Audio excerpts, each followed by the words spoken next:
अब आगे। मीरा और शिवाक्ष एक दूसरे की बाहों में सुकून से सोए हुए थे, पर शिवाक्ष का फोन बजने के कारण मीरा की नींद खुल गई। जब उसने अपनी आंखें खोली तो उसके सामने शिवाक्ष का चेहरा था, जो नींद में भी हार्ड एक्सप्रेशन लिए हुए सो रहा था। मीरा उसे देख अपना मुंह बना लेती है।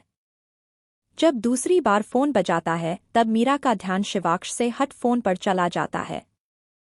शिवाक्ष को इतने आराम से सोता देख मीरा उसे जगाना भी चाहती थी, इसलिए वो धीरे से शिवाक्ष की पकड़ से छूटने की कोशिश करने लगती है, पर शिवाक्ष ने उसे नींद में भी बहुत कसकर पकड़ा हुआ था, इसलिए मीरा उसकी पकड़ से छूट नहीं पा रही थी। कोशिश करने के बाद भी जब शिवाक्ष उसे भी छोड़ता तब तक हार कर वो अपना हाथ लंबा कर बेड स्टैंड पर पड़े फोन को उठा धीरे से बोलती है, हेलो। उधर से जब ऋषभ ने फोन पर अपने बॉस की जगह किसी लड़की की आवाज सुनी तो को चौंक गया और एक बार अपने डायलिंग नंबर चेक करने लगा। जब उसने कन्फर्म कर लिए को उसने अपने बॉस को ही फोन लगाया है, तब उसने मीरा के हेलो का जवाब देते हुए कहा, हेलो, हुज दिस? कमाल है, जब फोन आपने लगाया है तब आपको पता होना चाहिए न? ऋषभ ने जब मीरा की आवाज सुनी तो वो झट से पहचान गया कि सामने से कौन बात कर रहा है। उसने जल्दी से माफी मांगते हुए कहा, सो सॉरी मैम, एक्चुअली मैंने शिवाक्ष सर को फोन किया था, पर आगे से किसी लेडी की आवाज सुन मुझे लगा कि शायद मैंने गलत नंबर डायल कर लिए है, तो इसलिए। इट्स ओके, पर शिवाक्ष अभी सो रहे हैं। मीरा ने सोते हुए शिवाक्ष को देखते हुए कहा। ये ऋषभ के लिए हैरानी की बात थी, क्योंकि वो जितना शिवाक्ष को जानता था उसे ओड टाइम्स में सोना बिल्कुल पसंद नहीं था। फिर भी अपनी हैरानी छिपाते हुए वो कहता है, ओके देन, मैं बाद में फोन कर उनसे बात कर लूंगा। इतना बोल ऋषभ ने फोन काट दिया। मीरा ने फोन स्टैंड पर रख वॉच में टाइम देखा, शाम के 6 बज रहे थे, मतलब वो लोग लगभग 3 घंटों से सो रहे थे। ये सोच मीरा की आंखें हैरानी से बड़ी हो गई। उसने जल्द से जल्द अपने रूम में जाने का सोचा। उसे डर था कि अगर अवनी या अंश उसे ढूंढते हुए उसके रूम में गए और वो उन्हें वहां नहीं मिली तो वो उन्हें क्या जवाब देगी।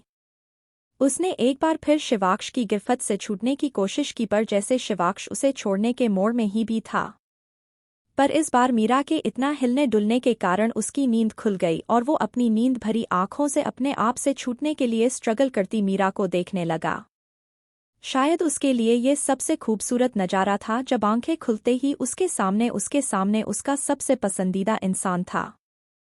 जब मीरा ने शिवाक्ष को कहाँ हुआ पाया तो उसने छोटा सा फेस बनाते हुए कहा, छोड़े न, हमें जाना है, कितनी देर से सो रहे हैं, सब हमें ढूंढ रहे होंगे।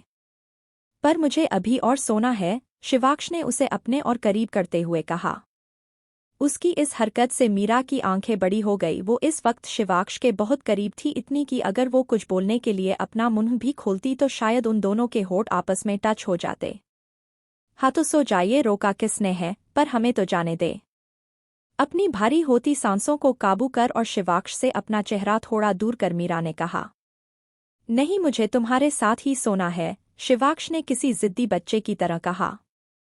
प्लीज शिव, जाने देना, अगर कोई देख लेगा तो क्या सोचेगा। मीरा को मासूम शक्ल और उसे रिक्वेस्ट करता देख शिवाक्ष का दिल पिघल गया। उसने अपनी पकड़ मीरा से थोड़ी ढीली की, पर उसे छोड़ा नहीं। मीरा उसे कंफ्यूजन में देखने लगी, जैसे कह रहा हो, अब क्या चाहिए।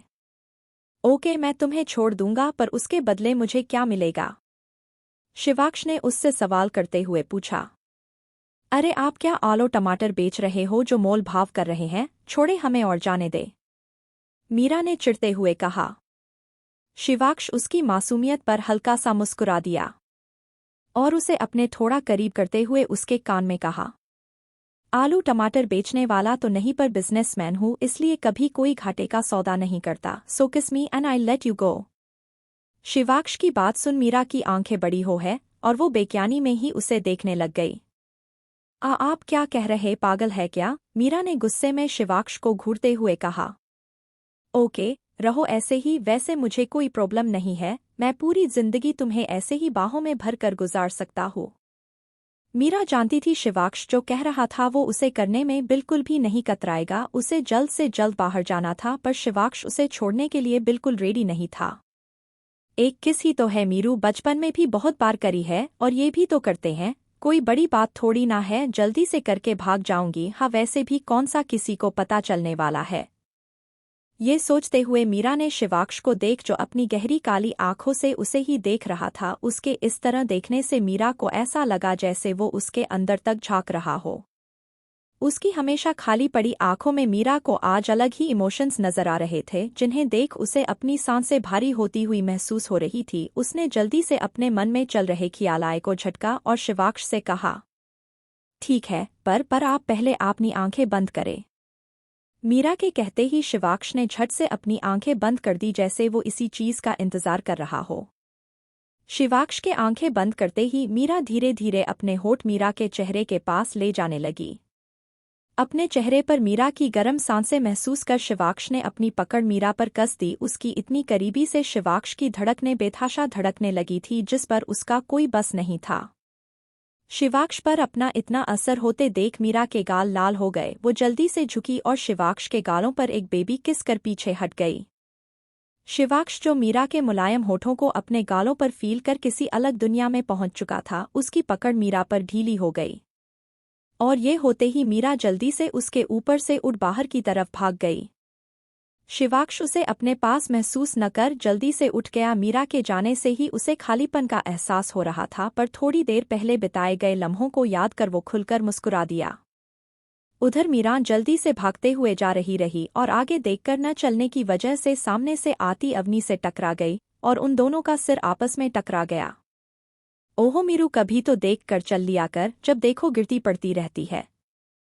अवनी ने अपना सिर पकड़ते हुए कहा, तू भी तो देख के चल सकती थी ना, क्यों अपना सिर फोन में घुसाया हुआ है। मीरा ने भी अपना सिर दबाते हुए कहा।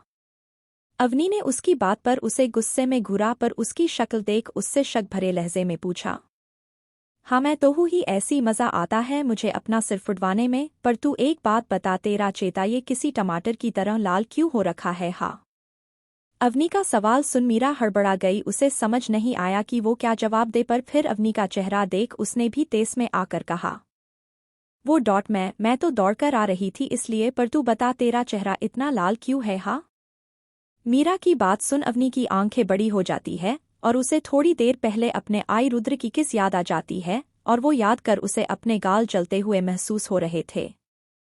वो मैं भी तेरी तरह ही दौड़ कर जा रही थी ना, इसलिए है। अवनी ने दांत दिखाते हुए कहा। मीरा ने भी दांत दिखा दिए। मैं किचन में जा रही हूँ शाम के स्नैक्स बनाने। इतना बोल मीरा नीचे किचन की तरफ चली गई। उसके जाने के बाद अवनी ने अपना हाथ सीने पर रख चैन की सांस ली, पर जब उसकी नजरें सामने गई तब उसके गाल एक बार फिर लाल हो गए। सामने रुद्र पिलर से टेक लगाए आंखों में शरारत लिए उसे ही देख रहा था, और जब उसने अवनी को ऐसे शर्माते देखा तब उसने आई विंक कर दी और ये देख अवनी जल्दी से वहां से नीचे की तरफ भाग गई, पर जाते हुए भी उसे पीछे से रुद्र के हंसने की आवाज सुनाई दे रही थी। मीरा जब नीचे पहुंची तब सारे जेंट्स लिविंग रूम में बैठे पकोड़े खाते हुए बातें कर रहे थे और लेडीज साइड में बैठी अपनी गप्पे लड़ाने में बिजी थी। मीरा उन्हें देख उनकी तरफ बढ़ जाती है और वही उन्हीं के पास खाली पड़े सोफे पर बैठ जाती है। वो सब अर्जुन की शादी की बातें कर रहे थे। मीरा बेटा थोड़ा अपने हाथों से हमारे सिर में मालिश कर दो, सिर बहुत भारी भारी लग रहा है। रंजित जी ने अपना सिर दबाते हुए कहा। जी बड़े पापा। मीरा उनके कहने पर तेल गर्म कर ले आई और सोफे पर पलटी मार बैठ गई। रंजित जी वही नीचे सोफे पर टेक लगाए बार गए और मीरा हल्के हाथों से उनकी मालिश करने लग गई। धीरे धीरे सभी लिविंग रूम में आ चुके थे और शाम के स्नैक्स एंजॉय कर रहे थे। शिवाक्ष सीढ़ियों जब लिफ्ट से नीचे आया तो उसकी नज़र सामने रंजित जी के सिर पर मालिश कर रही मीरा पर चली गई। कुछ सोच उसने अपने सिर पर हाथ रखा और सभी के पास आ गया। मॉम एक कॉफ़ी बना दीजिए प्लीज़। शिवाक्ष ने अपने सिर पर हाथ रखते हुए कहा। उसकी बात पर सबका ध्यान उसकी तरफ चला गया। क्या हुआ बेटा, तू ठीक तो है ना? सुनीता जी ने उसे सिर पर हाथ रखे देखकर कहा। Nothing mom, just a little headache.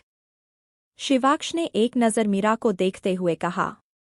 ओहो शिव, इसमें कॉफ़ी की क्या ज़रूरत है, तू भी आजा, मीरा मालिश कर देगी सिर पर, तेरा सारा सिरदर्द यूं गायब हो जाएगा। राधा जी ने चुटकी बजाते हुए कहा। उनकी बात पर मीरा ने आंखें बड़ी कर शिवाक्ष को देखा जो बिना किसी भाव के उसे ही देख रहा था, पर मीरा उसके होठों की किनारे उभरते स्मर्क को अच्छे से महसूस कर सकती थी। हाजा बैठ जा, इतनी कॉफी सेहत के लिए अच्छी नहीं है। सुनीता जी ने राधा जी की हाँ में हाँ मिलाते हुए कहा। शिवाक्ष उनकी बात सुन बिना कोई ना नुकुर किए किसी अच्छे बच्चे की तरह जाकर फर्श पर बैठ गया जहां थोड़ी देर पहले रंजित जी बैठे थे। रुद्र और अभिमन्यु मुंह खोले शिवाक्ष को देखने लगे। क्या यह वही उनका एरोगेंट दोस्त है जो सिर्फ अपनी मन की करता है और किसी के सामने झुकता नहीं? वो आज फर्श पर किसी आम इंसान की तरह आराम से नीचे बैठा है। उन्होंने एक नज़र शिवाक्ष को देखा, फिर एक दूसरे को देख न में सिर हिला दिया। मीरा अपने अंगुलियों के पोरों पर तेल ले हल्के हाथ से शिवाक्ष के सिर पर मालिश करने लग गई। शिवाक्ष के बाल भात सिल्की थे और उन्हें छुना मीरा को बहुत अच्छा लग रहा था। मीरा का टच फील कर शिवाक्ष की आंखें सुकून से बंद हो गई। सच में उसके हाथों में जादू था। राधाजी ने जल्दी से अपना फोन निकाला और छुपकर मीरा और शिवाक्ष की एक तस्वीर ले ली। सच में वो दोनों एक दूसरे के साथ बहुत प्यारे लग रहे थे। Made for each other. Sunita ji और सुमन जी ने फोटो देखते हुए एक साथ कहा। कब तक अवनी और मीरा एक दूसरे से छिपा पाएंगे एक दूसरे से सच? क्या होगा जब घरवालों को रुद्र और अवनी के बारे में पता चलेगा? सभी हॉल में बैठे अर्जुन की शादी की रस्मों के तैयारी के बारे में बात कर रहे थे। मीरा शिवाक्ष के सिर पर मालिश कर रही थी और अंश उसके पास बैठा अपने हाथों से उसे पकोड़े खिला रहा था। वक्त कितना जल्दी गुजर गया ना पता ही नहीं चला। दादीजी ने इमोशन होते हुए कहा। हामा कहा कल अर्जुन यही घर में उछल कूद करते हुए खेला करता था और आज देखो शादी होने जा रही है उसकी। सुनीता जी ने पुराने दिनों को याद करते हुए कहा। सबको इतना इमोशन होते देख राधा जी ने कहा, इसमें इतना सरप्राइज होने की क्या बात है? अरे थोड़े दिनों बाद हमारे शिवाक्ष की भी शादी हो जाएगी। राधा जी की बात सुन मीरा के हाथ मालिश करते हुए रुक गए। शिवाक्ष की शादी? मीरा ने धीरे से बुदबुदाया।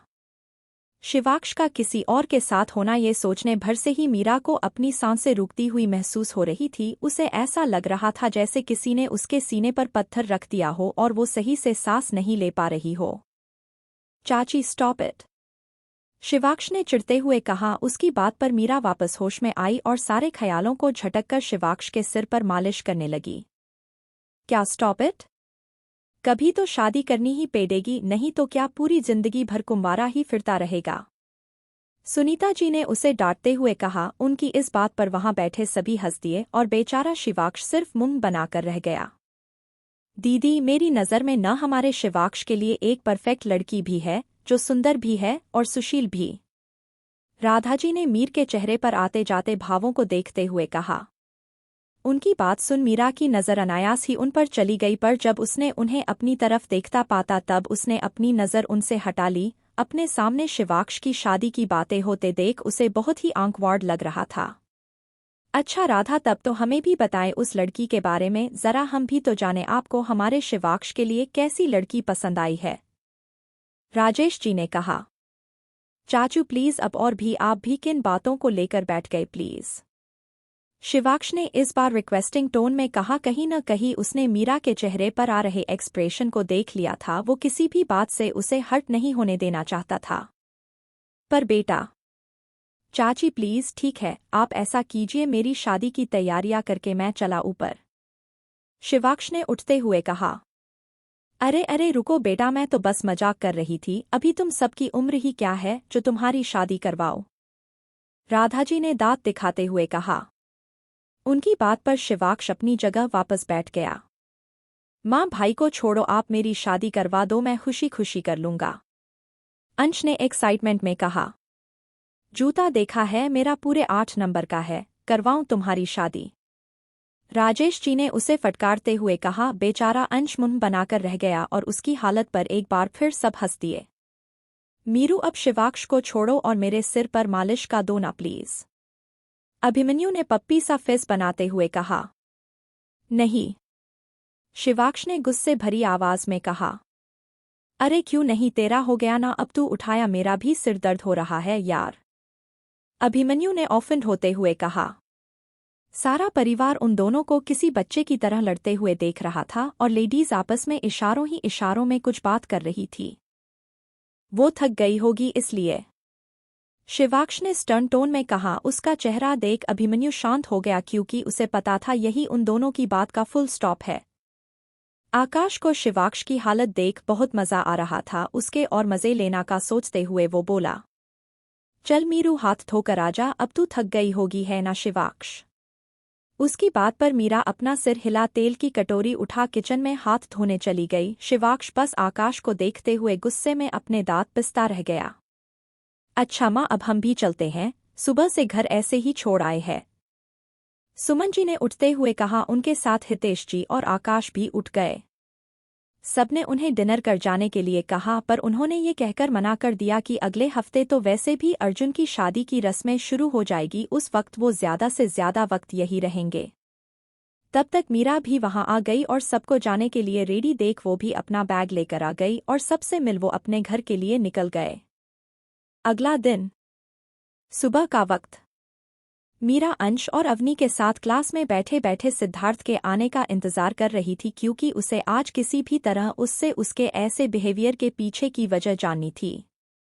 जब सिद्धार्थ क्लास में आया तब मीरा अवनी और अंश को ये कहकर उससे बात करने चली गई कि उसका सिद्धार्थ से अकेले बात करना ही सही रहेगा।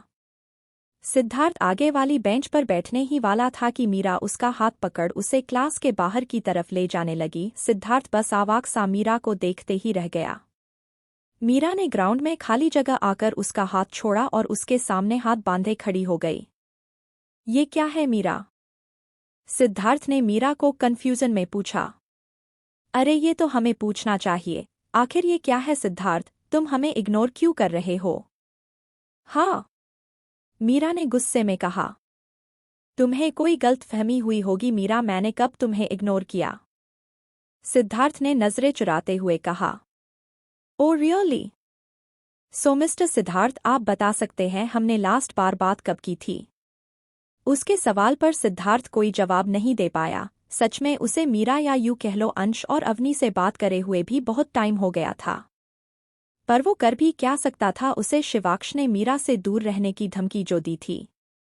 सिद्धार्थ को कुछ न बोलता देख मीरा अपने आप को शांत करती है और बहुत ही सॉफ्ट आवाज में कहती है, देखो सिद्धार्थ, आई एम सॉरी, हम तुम पर ऐसे चिल्लाना नहीं चाहते थे, पर तुम जानते हो हमारे ज्यादा दोस्त नहीं है, पर जीतने भी है वो हमारे लिए बहुत खास है, उनमें से एक तुम भी हो। सच कहे तो तुम्हारा हमसे यूं रूठे रहना और देखकर भी नजरअंदाज करना हमें बहुत बुरा लगता है। अगर हमने कोई गलती की हो तो हम तुमसे कान पकड़कर माफी मांगते हैं, पर प्लीज ऐसे नाराज मत रहो। मीरा ने अपने काम पकड़ते हुए कहा। उसे देख सिद्धार्थ को बहुत बुरा लगा। उसके लिए भी तो मीरा उसकी बहुत अच्छी दोस्त थी, पर वो कर भी क्या सकता था, उसमें इतनी हिम्मत नहीं थी कि वो शिवाक्ष के कहे हुए को तले। पर वो मीरा को ऐसे सारा दोष खुद को लेते हुए भी नहीं देख सकता था, इसलिए उसने मीरा के हाथ कान से हटाते हुए कहा, नहीं मीरा, तुम्हारी कोई गलती नहीं है, प्लीज माफी मांगने की कोई जरूरत नहीं है, वो तो बस मुझे किसी ने तुमसे दूर रहने के लिए कहा था। सिद्धार्थ की बात पर मीरा की भौएं आपस में सिकुड़ गई और उसने कन्फ्यूजन में पूछा, हमसे दूर रहने को? पर किसने? वो शिवा। इतना कहते कहते सिद्धार्थ ने अपने मुंह पर हाथ रख लिया। पर मीरा को समझ में आ गया था कि सिद्धार्थ किसकी बात कर रहा है। उसने अपने गुस्से को शांत करते हुए कहा, देखो सिद्धार्थ, हमें नहीं पता कि किसने और क्यों तुम्हें ये कहा होगा, पर तुम एक बात कान खोल कर सुन लो, ये हमारी लाइफ है और हमें पूरा हक है इसे अपने हिसाब से जीने का, तो तुम्हें हमसे बात करने के लिए किसकी परमिशन की कोई जरूरत नहीं है, समझे? उसकी बात पर सिद्धार्थ ने किसी अच्छे बच्चे की तरह जल्दी से सिर हाँ में हिला दिया। गुड। ये बोल मीरा ने मुस्कुराते हुए सिद्धार्थ का हाथ पकड़ा और उसे क्लास की तरफ ले जाने लगी। सिद्धार्थ को भी मीरा से बात कर अपने दिल से बोई हल्का होता हुआ महसूस हो रहा था। वो जताता नहीं था, पर मीरा को इग्नोर करना उसे बहुत गिल्टी फील करवाता था। जब अंश और अवनी ने उन दोनों को हाथ पकड़े मुस्कुराते हुए क्लास में आते हुए देखा, तब उन्होंने ने भी थम्स अप का इशारा कर दिया। अंश और अवनी के पूरी बात पूछने पर मीरा ने उन्हें ये कहकर बात को टाल दिया कि उनके बीच कोई मिसअंडरस्टैंडिंग हो गई थी, जिसे उन्होंने सॉल्व कर दिया है। पर मीरा ने अपने मन में ठान लिया था कि वो शिवाक्ष से इस बारे में बात जरूर करेगी। ऐसे कैसे वो उसके दोस्तों को उससे दूर रहने के लिए धमका सकता है? क्या मीरा शिवाक्ष सच उगलवा पाएगी? आखिर क्या जवाब देगा शिवाक्ष मीरा के सवालों का, और क्या नया मोड़ लाएगी मीरा और शिवाक्ष की कहानी? मॉर्निंग का लास्ट लेक्चर खत्म होने के बाद अंश ने कैंटीन चल कुछ खाने का कहा, पर मीरा ने ये कहकर मना कर दिया कि उसे कोई जरूरी काम है, इसलिए वो उनके साथ नहीं जा सकती और वो सेकंड फ्लोर की तरफ बढ़ गई। मीरा सेकंड फ्लोर पर आई और थर्ड ईयर की क्लासेस के ओर बढ़ गई। उसे अभी के अभी शिवाक्ष से बात करनी थी। जब वो शिवाक्ष की क्लास के बाहर आई तब उसे एक लड़का अंदर जाते दिख गया। उसने उसे रोकते हुए कहा, एक्सक्यूज मी। यस, उस लड़के ने मुड़ते हुए कहा। प्लीज आप शिवाक्ष को बुला लेंगे, मीरा ने सहजता से कहा। मीरा के ये बोलने पर उस लड़के ने मीरा को ऊपर से लेकर नीचे तक घूरा और फिर अपनी नाक सिकोड़ते हुए कहा, तुम्हें देखकर लगता तो नहीं है कि तुम भी उन पागल लड़कियों में से एक होगी जो गुलाब का फूल लिए मिस्टर राजवंश के आगे पीछे घूमती फिरती है। एंड वेट, क्या कहा अभी तुमने शिवाक्ष? मीरा ने मासूमियत से हाँ में सिर हिला दिया। वो क्या तुम्हारा लंगोटियां यार है जो उसे नाम से बुला रही हो? शुक्र करो उसने सुना नहीं, वरना तुम इस यूनिवर्सिटी में कभी दिखाई नहीं देती। इतना बोल वो लड़का बिना मीरा की कोई बात सुने चला गया। बेचारी मीरा बस बेवजह की डांट सुनकर रह गई। पर एक बात उसे भी समझ आ गई को यहाँ शिवाक्ष से बात करना सही नहीं रहेगा, इसलिए उससे बाद में बात करने का सोच मीरा अपनी क्लास में चली गई। उधर शिवाक्ष क्लास की लास्ट सीट पर बैठा कोई किताब पढ़ रहा था। क्लास में एकदम शांति थी, जैसे वहां कोई हो ही न, बस पन्नों के पलटने की आवाज आ रही थी। अभिमन्यु और रुद्र भी शिवाक्ष के आगे वाली बेंच पर बैठे थे, पर क्लास में हो रही हील्स की टिक टिक के कारण सबका ध्यान क्लास की एंट्रेंस पर चला गया। वहां पर शॉर्ट ड्रेस पहने एक खूबसूरत सी लड़की खड़ी थी। उसे देख स्टूडेंट्स के चेहरे पर जो एक्सप्रेशंस आए थे उन्हें देख साफ बताया जा सकता था कि शायद वो उसे जानते हैं। लवानिया मित्तल एंटरटेनमेंट इंडस्ट्री की जानी मानी एक्ट्रेस और एक फेमस अदाकारा जिसके फैंस लाखों में है। पर वो यहाँ क्या कर रही थी? ये सवाल सबके दिमाग में घूम रहा था। नो डाउट बड़े बड़े सेलिब्रिटीज को यहाँ इस यूनिवर्सिटी में देखा जाना कोई बड़ी बात नहीं थी, इसलिए तो कई फैंस होते हुए भी कोई उसकी तरफ एक्साइटमेंट में भागा नहीं। लवानिया क्लास में आई और उसके पीछे ब्लैक कपड़े पहने आदमी भी आया जिसके हाथ में एक कॉलेज बैग था। बच्चे उसे देख और कंफ्यूज हो गए, पर जल्द ही उनकी कंफ्यूजन दूर किया उनके प्रोफेसर ने। Good afternoon students, I am glad to inform you that Miss Lavanya will pursue her business degree from our university. So I hope you all will help her. Professor ने लवानिया को introduce करवाते हुए कहा, पर सारे बच्चे उन्हें कंफ्यूजन में देखने लगे। भला ये कैसे पॉसिबल थे कि कोई स्टूडेंट डायरेक्ट थर्ड ईयर में एडमिशन ले सकता है? पर प्रोफेसर ने उन्हें आगे बताया कि लवानिया ने दूसरे यूनिवर्सिटी से यहाँ ट्रांसफर लिया है। प्रोफेसर के कहने पर लवानिया ने अपने आप को बड़े ही एटीट्यूड के साथ इंट्रोड्यूस करते हुए कहा, nice to meet you guys. आप सब मुझे तो जानते ही होंगे, उम्मीद करूंगी आप सब मेरी स्टडीज में हेल्प करेंगे। Thanks sir. वो सब उसके लिए तालियां बजाना चाहते थे, पर शिवाक्ष का वहां होने उन्हें डरा रहा था। प्रोफेसर ने भी आते वक्त शिवाक्ष की प्रेजेंस पर ध्यान नहीं दिया था, पर जब उन्होंने शिवाक्ष को देखा तब जल्दी से वहां से जाने में ही अपनी भलाई समझी। मिस लवानिया, आप खाली सीट देखकर बैठ सकती है। इतना बोल लवानिया को स्माइल देते हुए वो बाहर की तरफ चले गए। लवानिया उनके जाने के बाद चारों तरफ नजरें घुमा देखने लग गई और उसकी नजरें एक इंसान पर आकर ठहर गई, शिवाक्ष राजवंश। उसके लिए ही तो वो आई थी। उसने अपने बॉडीगार्ड से बैग लिया और उसे वहां से भेज दिया, फिर मटकते हुए बड़ी अदा के साथ शिवाक्ष की तरफ बढ़ गई। उसे शिवाक्ष की तरफ जाते देखे वहां बैठे स्टूडेंट्स के मुंह हैरानी से खुल गए। क्या लवानिया पागल हो चुकी है, जो पहले दिन ही शेर की गुफा में हाथ डालने जा रही है? खैर, अब होनी को कौन टाल सकता था। Glad to meet you mister Rajvansh, Lavania Shivaksh के सामने हाथ बढ़ाते हुए बहुत ही मीठी आवाज में कहा। शिवाक्ष बिना इस पर कोई ध्यान दिए अपनी किताब के पन्ने पलट देखने लगा। उसकी इस हरकत पर अभिमन्यु और रुद्र की हंसी निकल गई। लवानिया को बहुत इंसल्टेड फील हो रहा था, पर वो इसमें कुछ नहीं कर सकती थी। उसने फेक स्माइल करते हुए अपना हाथ वापस ले लिया और शिवाक्ष के पास खाली पड़ी सीट पर बैठने लगी। वो बैठ पाती उससे पहले ही वो स्टूल धड़ाम की आवाज के साथ नीचे गिर गई। शिवाक्ष ने स्टूल पर जोर से लात मारी थी। लवानिया डर के कारण 2 कदम पीछे हो गई और सारे स्टूडेंट्स अपनी अपनी जगह से खड़े हो गए। पूरी क्लास सांसें रोके अपने सामने खड़े शिवाक्ष को देख रही थी, जो गुस्से में लवानिया को ही घूर रहा था। वहां बैठे सभी को पता था कि आगे लवानिया के साथ क्या होने वाला है। शिवाक्ष आगे कुछ कह पाता उससे पहले ही उसका फोन बज उठा। कॉलर आईडी देख शिवाक्ष ने जल्दी से फोन उठा लिया और सामने वाले की बात सुन बहुत ही शांत आवाज में कहा, वेट, आई एम कमिंग। इतना बोल फोन काट वो सीधा बाहर की तरफ चला गया। उसको जाते देख लवानिया के साथ सबने चैन की सांस ली, पर वो सब शिवाक्ष के एकदम चेंज हुए बिहेवियर से भी हैरान थे। आखिर ऐसा कौन था फोन पर जिससे बात करते ही शिवाक्ष का मूड और टोन दोनों एकदम चेंज हो गए। पर जो भी हो, लवानिया के लिए वो इंसान किसी फरिश्ते से कम नहीं था। अगली बार अपनी इन अदाओं का जाल सोच समझ कर बिखेरना। पता चला जिसका तुम शिकार करने का सोच रही हो वो खुद एक शिकारी हो। अभिमन्यु ने लवानिया के कान में धीरे से कहा, और वो भी रुद्र के साथ बाहर चला गया।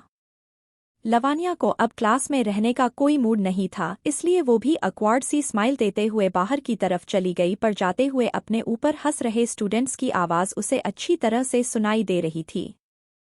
शिवाक्ष पार्किंग लॉट में आया और सामने ही उसे मीरा दिख गई, जो गुस्से में मुंह फुलाए उसकी गाड़ी से टेक लगाए हाथ बांधे वहां खड़ी थी। उसने ही शिवाक्ष को फोन किया था और गुस्से में उसे इसी वक्त मिलने को बुलाया था। शिवाक्ष धीमे कदमों से उसकी तरफ बढ़ गया। मीरा ने उसे कार का गेट खोलने का इशारा किया और शिवाक्ष ने किसी अच्छे बच्चे की तरह उसके लिए गेट खोल खुद भी ड्राइंग सीट पर बैठ गया। उसे नहीं पता था कि मीरा गुस्से में क्यों है, पर वो इतना जरूर जानता था कि अभी के लिए कुछ न बोलना ही सही है। उसने कार ऑफिस की तरफ बढ़ा दी। पूरे रास्ते मीरा का मुंह ऐसे ही फूला हुआ था और उनके बीच कोई भी बात नहीं हुई थी। शिवाक्ष ने गाड़ी कंपनी के पार्किंग लॉट में आकर रोकी, क्योंकि आज मीरा ने पहले उतरने के बारे में नहीं कहा था।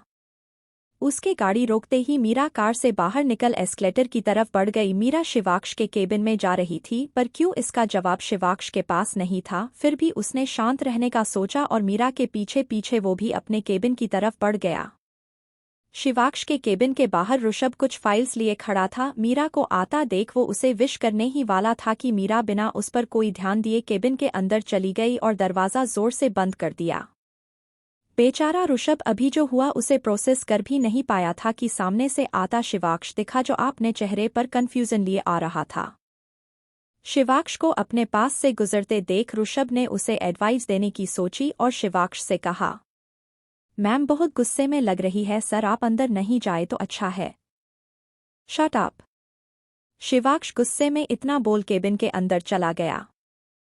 बेचारा ऋषभ, उसने कहा कुछ गलत कहा था, वो तो बस अपने बॉस को मीरा के प्रकोप से बचाना कहता था। खैर क्या कर सकते हैं, जैसी जिसकी सोच। शिवाक्ष जब केबिन में आया तो समाने ही मीरा अपने कमर पर हाथ रखे खड़ी उसे ही घूर रही थी। इस वक्त लाल नाक और फूले गालों के साथ वो किसी रूठे बच्चे की तरह लग रही थी, एकदम क्यूट एंग्री बर्ड। शिवाक्ष उसे देख मुस्करा दिया। उसे इस वक्त मीरा पर बहुत प्यार आ रहा था। उसका मन कर रहा था कि वो आगे बढ़ मीरा को जोर से गले लगा ले, पर वो मीरा को और ज्यादा गुस्सा नहीं दिलाना चाहता था। अभी तक तो उसे मीरा के गुस्से की वजह भी नहीं पता थी। आपने ऐसा क्यों किया? मीरा ने अपनी आवाज में सख्ती लाते हुए पूछा। मैंने? शिवाक्ष ने अपनी तरफ इशारा करते हुए पूछा। नहीं, आपकी पीछे वाली दीवार से पूछ रहे हैं। बताइए दीवार बहन जी, आपने ऐसा क्यों किया? मीरा ने पीछे देखते हुए मॉकिंग टोन में कहा। उसकी ऐसी टोन सुन शिवाक्ष अपने आप को मुस्कुराने से रोक नहीं पाया और उसको मुस्कुराता देख मीरा का पारा हाई हो गया। उसने गुस्से में पैर पटकते हुए जोर से कहा, शिवाक्ष। शिवाक्ष ने मीरा को इरिटेट होते देख अपने गाल को दांतों से दबा लिया और मीरा को देखने लगा। आप क्या कर रहे हैं? हम आपसे गुस्सा है और आप हंस रहे हैं। आप ऐसा कैसे कर सकते हैं? मीरा ने निराश होते हुए कहा। पर तुम गुस्सा क्यों हो ये तो मुझे पता ही नहीं है, और जब तक तुम बताओगी नहीं मैं सॉल्यूशन कैसे निकलूंगा? शिवाक्ष ने उसके पास आते हुए कहा। उसकी बात पर मीरा सोच में पड़ गई। उसने तो शिवाक्ष को कारण बताया ही नहीं था। हम आपसे गुस्सा है क्योंकि आपने हमारे दोस्त को हमसे बात न करने के लिए धमकाया है। मीरा ने अपनी नाक सिकोड़ते हुए कहा। अब कहीं जाकर शिवाक्ष को इन सबके पीछे की वजह समझ में आई थी। उसने मीरा से सवाल करते हुए कहा, और तुम्हें ये उस लड़के ने बताया है? सिद्धार्थ। मीरा ने आंखें दिखाते हुए कहा। हाँ, जो भी हो उसने बताया है। हमें किसी के बताने की जरूरत नहीं है, हम खुद अपने आसपास की खबर रख सकते हैं, मीरा ने एटीट्यूड के साथ कहा। नींद में कौन आकर किस करके चला गया ये तो पता चला ही नहीं, और अपने आसपास की खबर है इन्हें। शिवाक्ष धीरे से बुदबुदाया। कुछ कहा आपने? मीरा ने आईब्रो उचकाते हुए पूछा। नहीं, शिवाक्ष ने कहा। अच्छा ठीक है, अब बताएं आपने हमारे दोस्त को क्यों डराया? हा? मीरा ने अपना सवाल दोहराते हुए पूछा। मैंने उसे कोई डराया नहीं और ना ही तुमसे बात करने से मना किया है, अब वो इतना डरपोक निकला तो मैं क्या करूं? मैंने तो बस उसे तुमसे दूर रहने को कहा था, दैट्स इट। शिवाक्ष ने कंधे उचकते हुए कैजुअली कहा। और हम पूछ सकते हैं ऐसा क्यों? मीरा ने आईब्रो उचकाते हुए पूछा। शिवाक्ष ने उसके सावल पर उसे कमर से पकड़ अपने करीब कर लिया और उसका गाल सहलाते हुए बहुत ही कशिश भरी आवाज में कहा। क्योंकि तुम्हारे पास रहने का हक सिर्फ मुझे है, बटरफ्लाई, सिर्फ और सिर्फ शिवाक्ष राजवंश को। इतना बोल शिवाक्ष ने मीरा के माथे को चूम लिया। मीरा की आंखें ये एहसास पाते ही अपने आप बंद हो गई। शिवाक्ष की आवाज में जो गहराई थी वो मीरा के शरीर पर रोंगटे खड़े करने का काम कर रही थी, और शिवाक्ष का अपने ऊपर यूं हक जताना उसे बहुत भा रहा था। थोड़ी देर पहले जो मीरा के मन में शिवाक्ष के लिए गुस्सा, तो वो अब जैसे कहीं गायब हो गया था, और मीरा ने अपने आप को शिवाक्ष की बाहों में ढीला छोड़ दिया। शिवाक्ष ने भी उसे कसकर गले लगा लिया। शिवाक्ष धीरे से कुछ बुदबुद्या जो मीरा सुन नहीं पाई, पर शिवाक्ष की बाहों में अपने आप को महफूज महसूस कर उसने सुकून से अपनी आंखें बंद कर ली। जज्बात तो दोनों के दिलों में थे, पर उन्हें बयां करना बाकी था। क्यों आई है लवानिया दूसरी यूनिवर्सिटी से ट्रांसफर लेकर? क्या लवानिया की मौजूदगी का कोई असर पड़ेगा मीरा और शिवाक्ष के रिश्ते पर? आखिर कब मीरा और शिवाक्ष एक दूसरे के जज्बातों को समझ पाएंगे? ऋषभ शिवाक्ष के केबिन के बाहर खड़ा था और अंदर क्या हो रहा था ये जानने की कोशिश में लगा हुआ था, पर अंदर क्या हो रहा है उसे कुछ पता नहीं रहा था। उसे एक इम्पोर्टेंट फाइल पर शिवाक्ष के सिग्नेचर चाहिए थे, इसलिए वो गेट नॉक करने ही वाला था कि तब तक गेट खोल मीरा बाहर आ जाती है। मीरा का मूड देख ऋषभ को बड़ी हैरानी हुई, क्योंकि थोड़ी देर पहले तो वो गुस्से में ज्वालामुखी बनी हुई थी और अब मुस्कुराते हुए बाहर आ रही थी। ऋषभ अपने ख्यालों को झटकते हुए अंदर चला जाता है। शाम का वक्त। राजवंश पैलेस। घर के सभी सदस्य लिविंग रूम में थे। श्वेता जी और अर्जुन भी आ चुके थे और वो सभी मिलकर अगले हफ्ते से शुरू होने जा रही अर्जुन की शादी की रस्मों के बारे में पंडित जिन से मुहूर्त पूछ रहे थे।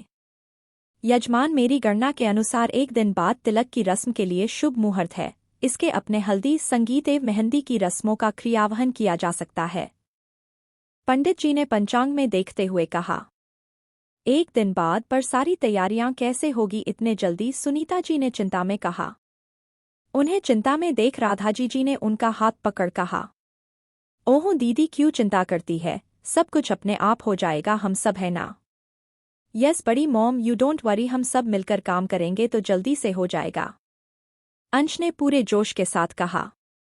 पहली बार तुमने ढंग की बात की है, राजेश जी ने कहा। मॉम, अंश ने चिढ़ते हुए कहा। उसकी बात पर राधाजी ने राजेश जी को आंखें दिखा दी और राजेश जी अपने हाथों पर उंगली रख चुपचाप बैठ गए। उनकी ये क्यूट सी फाइट देख सभी मुस्कुरा दिए। अगले 2 दिन तिलक सेरेमनी की तैयारी में ही निकल गए। मीरा और सुमन जी भी राजवंश पैलेस आकर रस्मों की तैयारी करने में हाथ बढ़ा देती थी। आज तिलक की सेरेमनी होने वाली थी। पंडित जी ने सुबह 9 बजे का मुहूर्त निकाला था। सुबह से ही सारे घरवाले तैयारियों में लगे थे। घर को बहुत खूबसूरती से सजाया गया था। आज शिवानी के पापा और उसका भाई अर्जुन के तिलक के लिए पूरे परिवार वालों के साथ घर पर आने वाले थे। उनके स्वागत में कोई कमी ना रह जाए, इस बात का खास ध्यान रखा गया था। मीरा बेटा, अब बस करो, सारा काम हो गया है, जाओ तुम भी जाकर तैयार होकर आ जाओ, राधाजी ने पूजा की थाली सजा रही मीरा को कहा, जो सुबह से ही काम की भागा दौड़ में लगी हुई थी। बस माँ, हो गया, और वैसे भी हमें टाइम ही कितना लगता है, आप चिंता न करें, हम जल्दी से तैयार हो जाएंगे। हाँ पता है जल्दी से तैयार हो जाएगी, पर बेटा अभी सारा काम हो चुका है, अब तू जा, जल्दी जा, जो भी बचा है मैं और राधा देख लेंगे। सुनीता जी ने मीरा को उठाते हुए कहा। ओके बड़ी माँ, जैसा आप कहें। इतना बोल मीरा ने जब सामने देखा तब उसके चेहरे पर कमल आ गई। उसने राधा जी और सुनीता जी के इर्द गिर्द चक्कर लगाते हुए कहा, ओ माय गॉड माँ, बड़ी माँ आप दोनों कितनी सुंदर लग रही है। जरूर बड़े पापा और पापा को तो आज आपसे नजरें ही नहीं हटा पाएंगे। उसकी बात सुन राधा जी ने उसे फ्लाइंग किस दी पर सुनीता जी ने शर्माते हुए उसके कान पकड़ लिए और उसे झूठा गुस्सा दिखाते हुए कहा, नटखट बहुत शरारती हो गई है तू, रुक अभी तेरी खबर लेती हूँ। अरे छोड़े हमें, हम तो बस आपकी तारीफ कर रहे थे। अरे छोड़े हमारी मीरा को, उसने कोई गलत बात थोड़ी ना कही है। श्वेता जी ने उनके पास आते हुए कहा। उनकी बात सुन सुनीता जी ने मीरा का कान छोड़ दिया और मीरा अपना कान मसलने लगी। फिर श्वेता जी की तरफ देख मुस्कुराते हुए कहा, थैंक यू बुआ, और हाँ आप भी बहुत सुंदर लग रही है, जैसे आप सिर्फ 20 साल की हो।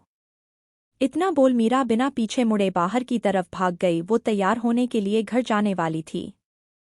पागल लड़की, श्वेता जी ने हंसते हुए कहा। सुनीता जी और राधा जी भी उसके बचपने को देख मुस्कुरा दी और बाद में बाकी बची तैयारियों में लग गई।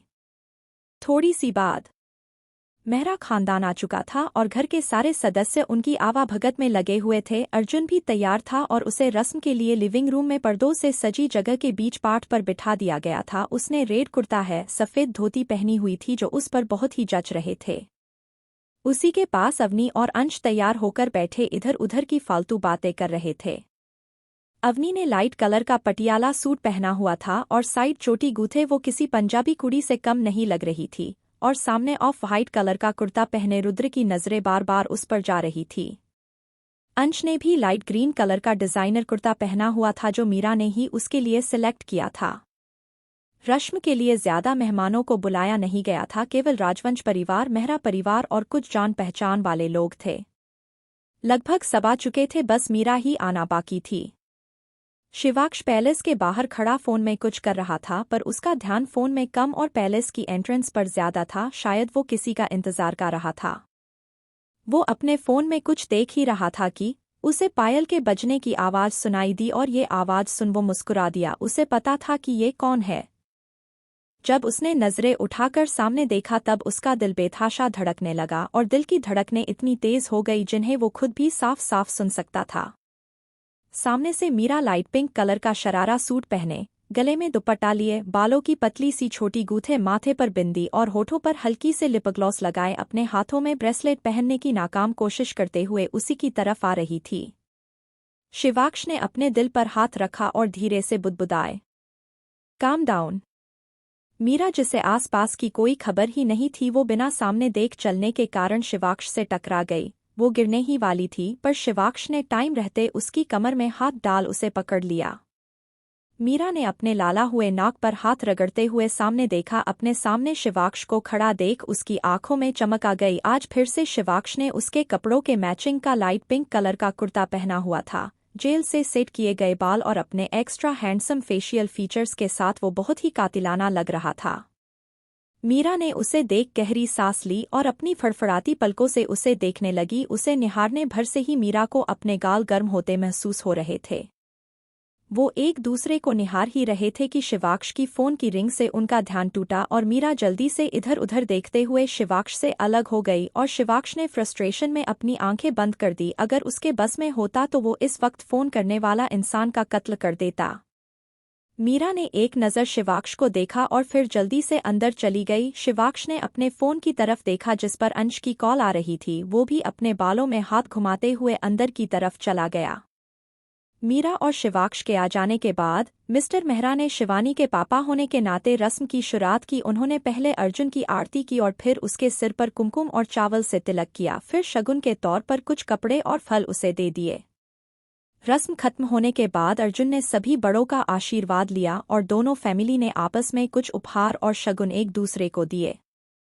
मीरा बेटा, गेस्ट रूम में शिवानी के लिए भिजवाए जाने वाले कुछ गिफ्ट्स हैं, जाओ और प्लीज उन्हें लेकर आ जाओ, तब तक हम खाने की तैयारियां देख लेते हैं। सुनीता जी के कहने पर मीरा उन्हें हाँ बोल मुस्कुराते हुए गेस्ट रूम की तरफ बढ़ गई और शिवाक्ष भी सबसे बचते हुए उसके पीछे हो लिया। मीरा गेस्ट रूम में आई और बेड पर पड़े गिफ्ट्स को वहां पड़े थाल में रख ले जाने लगी, पर वो जैसे ही पीछे मुड़ी एक बार फिर शिवाक्ष से टकरा गई और उसके हाथ से थाल छूटने ही वाला था कि शिवाक्ष ने उसके हाथ पर हाथ रख उसे गिरने से बचा लिया। मीरा ने थाल को सही सलामत देख चैन की सांस ली और घुटकर अपने सामने खड़े शिवाक्ष को देखने लग गई। क्या? शिवाक्ष ने मीरा के ऐसे घूरने के कारण अपनी आईब्रो उचकाते हुए पूछा। मीरा ने उसका कोई जवाब नहीं दिया और गुस्से में थाल बेड पर पटककर शिवाक्ष के करीब कदम बढ़ाते हुए कहने लगी। क्या? क्या? हाँ, जब देखो भूत की तरह सामने आ जाते हैं, पता ही भी चलता कान कहाँ से टपक जाते हैं, कभी तो इंसानों वाली हरकतें किया करो। ये कहते हुए मीरा अपने कमर पर हाथ रख हुए आगे बढ़ रही थी और शिवाक्ष अपने कदम पीछे लेते जा रहा था। एक वक्त ऐसा आया जब पीछे जाने की कोई जगह न भी बसी और पीछे दीवार होने के कारण शिवाक्ष अपनी जगह पर ही रुक गया। शिवाक्ष को कुछ न बोलता देख मीरा की भौहें आपस में सिकुड़ गई और उसने चिढ़कर शिवाक्ष के सीने पर धीरे से मारते हुए कहा, अरे बोले भी कुछ बोल क्यों नहीं रहे हैं, मुंह में दही जमा रखा है क्या? शिवाक्ष को मीरा का यह अंदाज बहुत पसंद आ रहा था। गुस्से और इरिटेशन में जब उसका चेहरा लाल हो जाता था तब वो बहुत खूबसूरत लगती थी। वो अपने सीने पर हाथ बांधे एक टक उसे देखने लग गया जो अभी भी कुछ बड़बड़ाए जा रही थी, पर शिवाक्ष का ध्यान तो बस उसके हिलते होठों पर था जो आज उसे अपनी तरफ बहुत अट्रैक्ट कर रहे थे। जब बहुत देर तक मीरा ने बड़बड़ाना बंद नहीं किया तब शिवाक्ष ने अपना एक हाथ उसकी कमर में डाल उसे दीवार से सटाकर अपने करीब कर लिया। मीरा अपनी आंखें बड़ी बड़ी बड़ी कर उसे देखने लग गई। शिव SHH, शिवाक्ष ने उसके होठों पर उंगली रखते हुए कहा। तुम्हें पता है तुम कितना बोलती हो? मीरा न मासूमियत में अपना सिर ना में हिला दिया। बहुत, पर तुम्हारी आवाज मेरे कानों को सुकून पहुंचती है, मन करता है बस सुनता ही जाओ। पर इतना बोल वो अपने अंगूठे से मीरा के निचले होठा को रब करने लगा। पर मीरा ने भारी सांसों के साथ पूछा, पर तुम्हारे ये हिलते होठ मुझे बहुत परेशान करते हैं, मन करता है कि इन्हें कि मीरा ने गले से थूक गटकते हुए पूछा, कि बस इन्हें अपने लबों में कैद कर लूं हमेशा हमेशा के लिए। शिवाक्ष ने उसके कान में सरहोशी करते हुए बहुत ही धीमी और मदहोश आवाज में कहा और उसके ईयरलोब को अपने होठों से चूम लिया। मीरा ने शिवाक्ष के कुर्ते को कसकर अपनी मुट्ठी में भर लिया और उसकी करीबी के कारण उसकी पलकें जोर से फड़फड़ाने लगी। उसके लब कांप रहे थे जो शिवाक्ष को अपना कंट्रोल खोने पर मजबूर कर रहे थे। डोंट। शिवाक्ष ने मीरा के निचले होठों को उसके दांतों से आजाद करते हुए कहा। इस वक्त उसकी सांसें भारी थी, पर मीरा उसकी वार्निंग को समझ नहीं पाई और ऐसे ही नर्वसनेस के कारण अपने होठों को काटती रही। I can't. इतना बोल शिवाक्ष ने मीरा के निचले होठों को अपने होठों में भर लिया और धीरे धीरे उन्हें सक करने लगा। मीरा सुनसी खड़ी उसे देखने लग गई। उसके हाथ शिवाक्ष के कुर्ते पर और कस गए। सामने ड्रेसिंग टेबल के पास पड़े मिरर में मीरा को अपना और शिवाक्ष का अक्ष नजर आ रहा था। उसे देख मीरा ने शर्म के कारण अपनी आंखें कसकर बंद कर ली। शिवाक्ष शुरुआत में तो उसे बहुत ही सॉफ्टली किस कर रहा था, पर मीरा के मुलायम होठों को पाकर उसकी किस और डीप हो गई और वो उसे बहुत पैशनेटली किस करने लग गया। शिवाक्ष के हाथ मीरा की कमर पर कसते जा रहे थे। उन दोनों का शरीर आपस में सट चुका था और हवा तक गुजरने की जगह नहीं थी। शिवाक्ष ने धीरे से मीरा की कमर पर पिंच किया, जिससे आह के साथ मीरा ने अपने होठ खोल दिए और मौका पाते ही शिवाक्ष अपनी टंग उसके मुंह में एंटर कर उसके पूरे मुंह को एक्सप्लोर करने लगा। शिवाक्ष की इस हरकत के कारण मीरा के शरीर में झुरझुरी छूट गई, पर उसे ये एहसास बहुत अच्छा लग रहा था। शिवाक्ष उसे ऐसे किस कर रहा था जैसे सदियों बाद किसी प्यासे को कुआं मिल गया हो। कुछ देर बाद जब मीरा को सांस लेने में प्रॉब्लम होने लगी तब उसने शिवाक्ष के सीने पर मरना शुरू कर दिया। शिवाक्ष ने भी उसके होठों को स्मूच करते हुए छोड़ दिया। मीरा उसके छोड़ते ही गहरी गहरी सांस लेने लगी। सांसें तो शिवाक्ष की भी भारी थी और वो एकटक मीरा को देख रहा था। मीरा अपनी सांसें काबू भी नहीं कर पाई थी कि शिवाक्ष ने एक बार फिर उसके होठों पर अपने होठ रख उसे किस करना शुरू कर दिया, पर इस बार वो छोटी सी किस कर उसके निचले होठों को बाइट करते हुए दूर हो गया। मीरा अपनी आंखें बड़ी किए शिवाक्ष को देखने लगी। उसे समझ नहीं आ रहा था कि थोड़ी देर पहले क्या हुआ। शिवाक्ष ने अपने हाथ के अंगूठे से मीरा के होठों की साइड में लगी लिपग्लॉस को साफ किया और अपने हाथों से उसके बिखरे बाल संवारने लगा। इस दौरान शिवाक्ष अपनी भारी सांसों के साथ अपनी गहरी आंखों से उसे ही एकटक देख रहा था और मीरा को उसके ऐसे देखने से बहुत शर्मा रही थी। उसने अपनी पलकें झुकाई और इधर-उधर देखते हुए शिवाक्ष की पकड़ से छूट जल्दी से रूम के बाहर भाग गई। शिवाक्ष उसे ऐसे जाता देख मुस्कुरा दिया और मिरर में देख अपने होठों पर लगी लिपग्लॉस को साफ करने और बिखरे बालों को ठीक करने के बाद बेड पर रखा थाल उठा बाहर की ओर बढ़ गया। क्या रंग लाएगी शिवाक्ष और मीरा की कहानी आगे? क्या घरवालों को पता चल जाएगा मीरा और शिवाक्ष के बारे में? इनकी खुशियां यूं ही रहेगी बरकरार या कहानी में आगे आएगा कोई नया मोड़? मीरा बिना देखे तेजी से चले जा रही थी और सामने से आती सुनीता जी से टकरा गई। अरे बेटा संभल कर, और ये क्या हुआ है? तुम्हारे चेहरे को इतना लाल क्यों है? कहीं बुखार तो नहीं? सुनीता जी ने मीरा के माथे पर हाथ रख चेक करते हुए पूछा। मीरा उनकी बात सुन इधर-उधर देखने लगी। थोड़ी देर पहले इसके और शिवाक्ष के बीच जो कुछ भी हुआ था वो एक बार फिर उसकी आंखों के सामने घूम गया। वो ऐसे ही हम भाग कर आ रहे थे ना? मीरा ने दुपट्टे से पसीना पूछते हुए कहा। पर बेटा ऐसे भागा दौड़ी करने की क्या जरूरत है? और ये क्या तुम खाली हाथ आई हो? हमने जो गिफ्ट्स मंगवाए थे वो कहाँ है? उनकी बात सुन मीरा की आंखें बड़ी हो गई। गिफ्ट्स? वो तो उन्हें वही छोड़कर आ गई थी। वो बड़ी माँ हम। ये रहे मॉम। मीरा अपनी बात पूरी कर पाती उससे पहले ही शिवाक्ष ने आते हुए कहा और थाल सुनीता जी के हाथों में थमा दिया। थैंक यू बेटा, मैं अभी आई। इतना बोल सुनीता जी वहां से चली गई। शिवाक्ष ने मुड़कर मीरा की तरफ देखा जो सिर झुकाए नर्वसनेस के कारण अपने दुपट्टे के कोनों को अंगुलियों से उलझा रही थी। मीरा। हेलो मिस्टर राजवंश। शिवाक्ष को टोकते हुए तारा ने कहा। आज तारा भी अपनी फैमिली के साथ आई थी। वो कब से शिवाक्ष से बात करने की कोशिश कर रही थी पर उसे मौका ही नहीं मिल रहा था, इसलिए जब उसने अभी शिवाक्ष को अकेला देखा तो उसके पास बात करने चली आई। तारा के आने से मीरा ने राहत की सांस ली। कम से कम अभी के लिए उसे शिवाक्ष का सामना नहीं करना पड़ेगा। वो इन दोनों को एक्सक्यूज़ बोलकर वहां से चली गई। शिवाक्ष को तारा का यूं बीच में टोकना कुछ खास पसंद नहीं आया और न ही वो उससे कोई बात करने में इंटरेस्टेड था, इसलिए तारा उससे कुछ कह पाती उससे पहले ही वो अपने कान पर फोन लगाकर बिना इस पर कोई ध्यान दिए वहां से चला गया। शिवाक्ष को यूं इग्नोर करता जाते देख तारा ने गुस्से में अपनी मुठियां भींच ली, पर फिर अपने आप को शांत करते हुए उसने खुद से ही कहा, calm down baby calm down, one day he will be yours only yours. इतना बोल वो फिर एक बार शिवाक्ष को ढूंढने लग गई। मीरा घर की बाकी सारी लेडीज के साथ डाइनिंग टेबल पर खाना लगा रही थी। सब लंच करने के लिए आ चुके थे। डाइनिंग टेबल बहुत बड़ा था, इसलिए दोनों परिवार साथ में बैठकर ही लंच कर रहे थे और कुछ पास के रिश्तेदार भी उनके साथ बैठे थे। शिवाक्ष हमेशा की तरह अपनी हेड चेयर पर बैठा था और तारा उसकी बगल में खाली सीट पर। अंश और अवनी तारा को अजीब नजरों से देख रहे थे। उन्हें पता था कि तारा कब से शिवाक्ष के आसपास रहने की हर नामुमकिन कोशिश कर रही थी। मीरा सबको स्वीट सर्व कर रही थी। वहां बैठी मिसेज मेहरा और उनकी कुछ रिलेटिव्स मीरा को बहुत एडमायर कर रहे थे। उसका मिलनसार स्वभाव और सादगी भरी खूबसूरती सबको बहुत भा रही थी। शिवाक्ष की नज़र पूरे वक्त मीरा ऊपर ही थी, जिसे वो अच्छे से महसूस कर सकती थी, पर उसने नज़र उठा शिवाक्ष को देखने की हिम्मत नहीं की और अपने काम में लगी रही। तारा कब से शिवाक्ष से बात करने की कोशिश कर रही थी, पर वो उसकी किसी भी बात का कोई जवाब नहीं दे रहा था। पर जब उसने शिवाक्ष को एकटक सामने देखता पाया तब उसकी नज़र भी मीरा पर चली गई। शिवाक्ष का यूं मीरा को देखना तारा को बिल्कुल पसंद नहीं आया। कहाँ वो इतना सच संवरकर ये सोचकर आई थी कि कैसे न कैसे तो वो अपने अदाओं के जाल में शिवाक्ष को फंसा ही लेगी, पर शिवाक्ष ने तो उसे एक नज़र भर देखा भी नहीं था, बल्कि उसका पूरा ध्यान तो मीरा पर था। तारा ने एक नज़र मीरा को देखा और गुस्से में अपनी मुठियां भींच ली।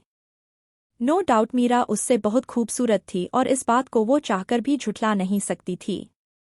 मीरा ने अंश और अवनी की प्लेट में स्वीट्स परोसे और जैसे ही तारा की प्लेट में रखने वाली थी तारा ने उसे हाथ दिखा मना कर दिया और कहा, नो थैंक्स, मैं खुद ले लूंगी।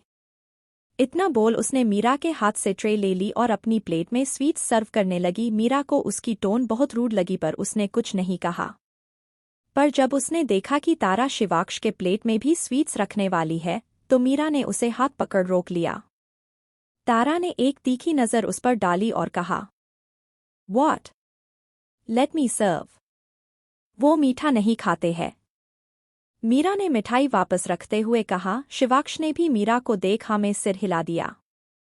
हाँ बेटा, वो मीठा थोड़ा कम खाते हैं पर कोई बात नहीं, आप बैठकर आराम से लंच करें, हम हैं ना, हमें भी तो मौका दे मेहमान नवाजी करने का, और वैसे भी मीरा को सबकी पसंद नापसंद पता है इसलिए वो सर्व कर लेगी। राधाजी ने झूठी मुस्कान के साथ कहा।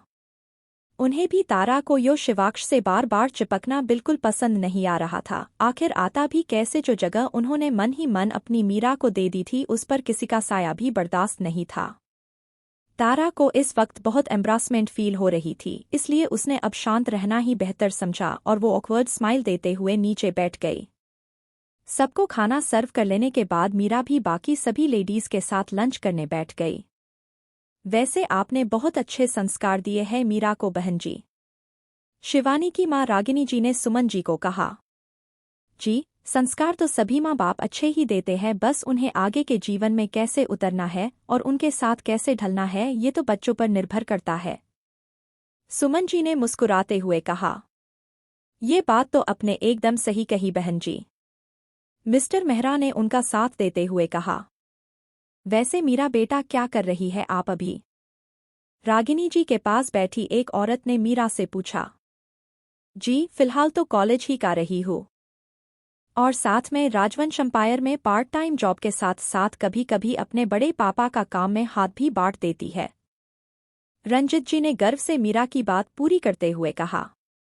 अरे वाह, बहुत खूब बेटा, आजकल बहुत कम बच्चे हैं जो अपने टाइम को इस तरह यूटिलाइज करते हैं, वेल डन, मिस्टर मेहरा ने खुशी से कहा। मीरा उन्हें स्माइल दे अपना लंच करने लगी। खुद की तारीफ खुद के सामने सुनना उसे बहुत अवकवर्ड लग रहा था, पर उसके उलट बढ़ते वक्त के साथ तारा का गुस्सा भी बढ़ता जा रहा था। एक तो शिवाक्ष का सारा ध्यान मीरा पर होना और ऊपर से सबका उसकी तारीफ करना आग में घी डालने का काम कर रहा था। शिवाक्ष को मीरा के लिए तारीफ सुन बहुत प्राउड फील हो रहा था और लंच करते हुए पूरे वक्त एक न दिखने वाली स्माइल उसके होठों पर थी। लंच खत्म हो जाने के बाद सबने मेहरा परिवार को सी ऑफ किया और घर में आ गए। सभी सुबह से हो रही रस्मों के कारण थक गए थे, इसलिए सारे मेहमानों के जाने के बाद सब अपने अपने रूम में रेस्ट करने चले गए। मीरा भी अपने परिवार के साथ अपने घर चली गई थी। श्वेता जी ने उसे बहुत रोका पर वो फिर जल्दी आने का बोल चली गई। अगली सुबह अंश अपनी कार लेकर कॉलेज जा रहा था। आज उसके साथ मीरा और अवनी भी थी। सुबह उनकी इम्पोर्टेंट क्लास होने के कारण वो दोनों सुबह ही चली गई थी। अंश सिटी बजाते हुए और गाने के वॉल्यूम फुल किए हुए हाईवे पर तेजी से गाड़ी चला रहा था। उसे आसपास की कोई खबर ही नहीं थी, पर एकदम से सामने तेजी से आती बाइक उसकी कार से हल्की सी टकरा गई। वो तो शुक्र था कि अंश ने वक्त रहते ब्रेक लगा लिया, नहीं तो बाइक और उसकी कार दोनों की बहुत बड़ी टक्कर हो जाती। अंश गाड़ी रोक गुस्से में नीचे उतरा। अपनी प्यारी कार पर लगे स्केचेस को देख उसे बहुत गुस्सा आया। वो गुस्से में आगे बढ़ा और सामने बाइक पर बैठे इंसान को कंधे से पकड़ बाइक से नीचे खींच लिया और जैसे ही उसे पंच मारने वाला था सामने वाले ने उसका हाथ पकड़ लिया। तब अंश को एहसास हुआ को उसके सामने कोई लड़का भी बल्कि लड़की खड़ी थी। उस लड़की ने अपना हेलमेट उतारा और अंश में आंखों में आंख डाल उसे देखने लगी। तुम दोनों में शौक से एक साथ कहा। अवनी और रुद्र कॉलेज की टेरेस पर एक दूसरे को गले लगाए बैठे थे। अवनी की कोई क्लास नहीं थी, वो तो बस रुद्र से मिलने के लिए ऐसे ही बहाना बनाकर मीरा के साथ आ गई थी। रुद्र, हम कब तक यूं ही चुप चुप कर मिलते रहेंगे? कभी न कभी तो हमें घर वालों को हमारे बारे में बताना ही पड़ेगा ना, अवनी ने उसे देखते हुए कहा। बस थोड़ा टाइम और स्वीट हार्ट, बस एक बार ये प्रोजेक्ट कंप्लीट हो जाए और मैं अपने दम पर कुछ कर लूँ, फिर हम सबको हमारे बारे में बता देंगे। रोक, रुद्र ने उसके सिर को चूमते हुए कहा। हम जो भी करना है जल्दी करो मुझसे, और ये लुका छुपी का गेम नहीं खेला जाता। मैंने आज तक मीरा से कोई बात नहीं छुपाई है और उसे इतनी बड़ी बात न बताकर बहुत गिल्टी फील हो रहना। डोंट वरी, मैं जल्द ही सब कुछ ठीक कर दूंगा, रुद्र ने उसे बाहों में भरते हुए कहा। मीरा क्लास में बैठी सामने पढ़ा रही प्रोफेसर को देख रही थी। वो वहां बैठी जरूर थी पर उसका ध्यान कहीं और था। कल जो भी उसके और शिवाक्ष के बीच में हुआ था उसे वो अपने दिमाग से निकाल नहीं पा रही थी। वो शिवाक्ष को बचपन से पसंद करती थी या फिर उससे भी ज्यादा, पर कल जो भी उनके बीच हुआ उससे ये तो कन्फर्म हो गया था कि शिवाक्ष भी उसके लिए कुछ फील करता है। पर क्या ये उसके लिए बहुत बड़ा सवाल था। अपने और शिवाक्ष के बीच हुई किस का उसे कोई भी रिग्रेट नहीं था, उल्टा वो जब भी उसके बारे में सोचती इसके पेट में तितलियां उड़ने लगती थी। मिस मीरा। प्रोफेसर की तेज आवाज के साथ मीरा होश में आई और अपने सामने खड़ी प्रोफेसर को देखने लगी जो गुस्से में उसे देख रही थी। साथ ही क्लास में बैठे सभी बच्चे भी उसे अजीब नजरों से देख रहे थे। मिस मीरा, आपका ध्यान कहाँ है? मैं कब से आपको बुला रही हूँ पर आप हाजो कहीं और ही खोई हुई है। सॉरी मैम, आगे से नहीं होगा, मीरा ने सिर झुकाकर कहा और वापस बैठ पूरे कंसंट्रेशन के साथ क्लास में ध्यान लगाने लगी। शिवाक्ष जब कॉलेज आया तब उसे क्लास के गेट पर ही लवानिया मिल गई जो उसका रास्ता रोक खड़ी थी। शिवाक्ष का मूड आज बहुत अच्छा था, इसलिए उसने लवानिया को कुछ कहा नहीं और दूसरी साइड से अंदर आकर अपनी सीट पर बैठ गया। शिवाक्ष को कुछ न कहता देख लवानिया की भी हिम्मत बढ़ गई और वो पूरे कॉन्फिडेंस के साथ उससे थोड़ी दूरी पर रखी सीट पर जाकर बैठ गई। आज उसने शिवाक्ष के पास बैठने की हिम्मत नहीं की। अभिमन्यु और रुद्र जब क्लास में आए तब लवानिया को देख उनका मूड खराब हो गया। उन्हें वो लड़की रति भर भी पसंद नहीं थी। जब लवानिया ने उन्हें देख स्माइल दी तब उन दोनों ने उसे पूरी तरह से इग्नोर कर दिया और अपनी अपनी सीट पर बैठ गए। लवानिया को उन पर गुस्सा तो बहुत आया पर वो कुछ नहीं कर सकती थी, इसलिए उसने शांत रहना ही सही समझा और अपने आस-पास बैठे अपने फैनबॉयज से बातें करने में लग गई। दोपहर के वक्त जब लंच का टाइम हुआ तब अभिमन्यु के कहने पर शिवाक्ष और रुद्र उसके साथ कैंटीन की ओर चल लिए। मैं ऐसा करता हूँ अंश, अवनी और ब्यूटीफुल को भी बुला लेता हूँ। इतना बोल उसने अंश को फोन कर मीरा और अवनी के साथ पर्सनल कैंटीन में आने का कह दिया। शिवाक्ष इस बात से खुश था क्योंकि उसने सुबह से ही मीरा को नहीं देखा था। वो तीनों टेबल पर बैठकर उनके आने का इंतजार कर रहे थे कि उन्हें वो सामने से आते दिखे। पर सामने का नजारा देख शिवाक्ष को बहुत गुस्सा आया और उसने गुस्से में अपनी मुठियां भींच ली। कौन थी वो लड़की जिससे अंश की कार टकराई थी? क्या वो एक दूसरे को पहले से जानते थे? आखिर क्या करेगी लवानिया आगे शिवाक्ष को पाने के लिए? और क्यों शिवाक्ष गुस्सा हो गया था? शिवाक्ष आंखों में गुस्सा लिए सामने देख रहा था। सामने मीरा विवान से बात करते हुए आ रही थी। विवान ने उसके कान में कुछ कहा और मीरा खुलकर हंस पड़ी। ये देख शिवाक्ष का पारा हाई हो गया। विवान, ये यहाँ क्या कर रहा है? अभिमन्यु ने पूछा। डोंट नो, रुद्र ने कहा। उसका पूरा ध्यान तो अवनी पर था जो अंश से कुछ बात करते हुए आ रही थी। विवान से बात कर रही मीरा की नज़र जब शिवाक्ष पर गई तब शर्म से उसकी पलकें फड़फड़ाने लग गई। एक बार फिर उन दोनों की करीबियां उसकी आंखों के सामने से गुजर गई। विवान ने आकर उन सबको ग्रीट किया और वो भी उनके साथ टेबल पर सेटल हो गए। विवान मीरा के पास बैठा था और ये बात शिवाक्ष को रास नहीं आ रही थी, पर सबके सामने वो विवान को कुछ कहना नहीं चाहता था, इसलिए उसने शांत रहना ही बेहतर समझा। वेटर्स आए और सबका लंच सर्व कर चले गए। वैसे विवान, तुम यहाँ कैसे? अभिमन्यु ने मुंह में निवाला डालते हुए पूछा। I had some work in the sports department so. और यहाँ आते वक्त ये हमें रास्ते में ही मिल गया, इसलिए हम इसे यहाँ उठा ले आए। अवनी ने बात पूरी करते हुए कहा। अवनी की बात सुन रुद्र ने एक नज़र शिवाक्ष को देखा जो बिना किसी पर ध्यान दिए अपना लंच कर रहा था। पर उसके एक्सप्रेशंस देखकर पता लगाया जा सकता था कि वो इस वक्त अपने गुस्से को कंट्रोल करने की कोशिश कर रहा है और शायद रुद्र को इसके पीछे की वजह अच्छे से पता थी। उसका दिमाग में कुछ आया और उसने एविल स्माइल करते हुए विवान से कहा, वैसे बहुत कम वक्त में ही तुम सब बहुत अच्छे दोस्त बन गए हो, खासकर मीरा और तुम। रुद्र की बात सुन शिवाक्ष की पकड़ चमच पर कस गई। उसने तीखी नज़र रुद्र पर डाली जो कुछ न समझने का दिखावा कर रहा था। ये सब बहुत फ्रेंडली है and Meera is so lovely. Vivaan ने आंखों में चमक लिए मीरा को देखते हुए कहा। मीरा उसे देख मुस्कुरा दी। इनफ, शिवाक्ष ने गुस्से में कहा। इस टेबल पर स्पून पटकते हुए वहां से उठकर चला गया। उसकी इतनी गुस्से भरी आवाज सुनकर एक बार को सब डर गए, पर उसका एकदम यूं गुस्सा होने का कारण किसी को समझ में नहीं आया। मीरा डरी हुई नजरों से बाहर जाते हुए शिवाक्ष को देख रही थी। उसके कानों में शिवाक्ष के वो शब्द गूंज रहे थे जब उसने कहा था, तुम्हारे पास रहने का हक सिर्फ मुझे है, शिवाक्ष राजवंश को। उसे अब विवान को अपने साथ लाने पर पछतावा हो रहा था। पर खैर अब क्या किया जा सकता था। डोंट वरी, थोड़ा काम का प्रेशर है, तुम सब अपना लंच करो, अभिमन्यु ने कहा। उसके कहने पर सब अपना लंच करने लगे पर मीरा के गले से अब निवाला उतरना भी मुश्किल था। उसने शिवाक्ष से बाद में बात करने का सोचा और सबको लंच करते हुए देखने लगी। लंच हो जाने के बाद विवान सबको फिर मिलने का बोल चला गया और बाकी सब भी अपनी अपनी क्लास में चले गए। दूसरी तरफ शिवाक्ष अपने केबिन में बैठा स्मोक कर रहा था। वो कॉलेज से सीधा राजवंश एम्पायर आ गया था।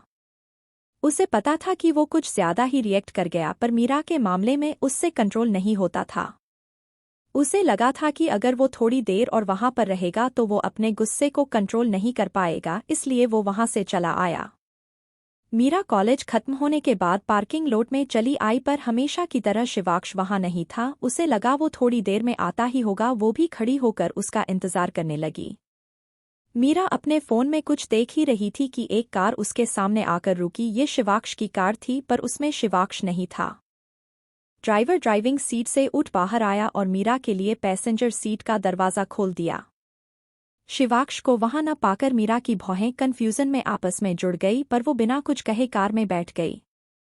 दूसरी तरफ अंश ऑफिस में अपने केबिन में बैठा सुबह के बारे में सोच रहा था। उस लड़की को वो जानता था। वो अवनी के अलावा मीरा की इकलौती दोस्त थी जिसने जबरदस्ती मीरा से दोस्ती की थी, या ये कह सकते हैं कि मीरा पर अपनी दोस्ती थोपी थी। उसका कहना था कि मीरा उसे बहुत क्यूट लगती है, इस कारण वो किसी भी हाल में उससे दोस्ती करना चाहती थी, इसलिए उसने जबरदस्ती ही सही पर मीरा को अपना दोस्त बना ही लिया था। धीरे धीरे मीरा भी उसके साथ कंफर्टेबल होने लगी और बढ़ाते वक्त के साथ उनका बॉन्ड और भी स्ट्रांग होता गया। बचपन से मीरा का दोस्त होने के कारण वो मीरा को लेकर बहुत प्रोटेक्टिव था, इसलिए उसके और अक्षिता के बीच हमेशा मीरा को लेकर लड़ाइयाँ होती रहती थी। उन दोनों की आपस में बिल्कुल नहीं बनती थी पर फिर भी अंश हमेशा उससे अलग तरह का खिंचाव महसूस करता था।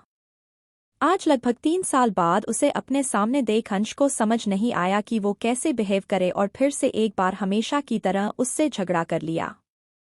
क्या होगा तेरा अंश? ये कहते हुए अंश में टेबल पर अपना सिर टिका लिया। मीरा ऑफिस पहुंच सीधे शिवाक्ष के केबिन की ओर चली गई पर वहां पहुंच उसे पता चला कि शिवाक्ष इम्पोर्टेंट मीटिंग के लिए बाहर गया हुआ है।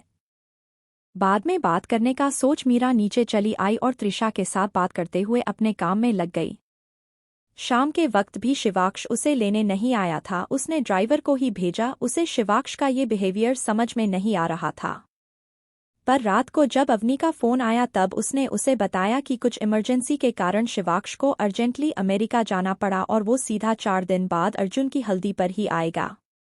मीरा के लिए ये 4 दिन काटना बहुत मुश्किल हो रहे थे। वो पहले भी शिवाक्ष से महीनों तक दूर रही थी पर इस बार कुछ अलग था। वो उससे प्यार करने लगी थी और ये बात उसे शिवाक्ष से दूर रहकर समझ आ रही थी। शिवाक्ष के बिना उसे 4 दिन का टाइम भी बहुत बड़ा लग रहा था पर जैसे तैसे करके और अपने आप को बिजी रखने के लिए उसने शादी की तैयारियों में अपने आप को उलझा लिया। सुबह कॉलेज, दोपहर को ऑफिस और बचा कुचा टाइम वो राजवंश पैलेस में बीता देती थी पर जब कभी भी थोड़ा टाइम भी वो खाली होती थी वो अपने आप को शिवाक्ष को याद करने से रोक नहीं पाती थी। आज अर्जुन की हल्दी थी और शिवाक्ष भी आज आने वाला था।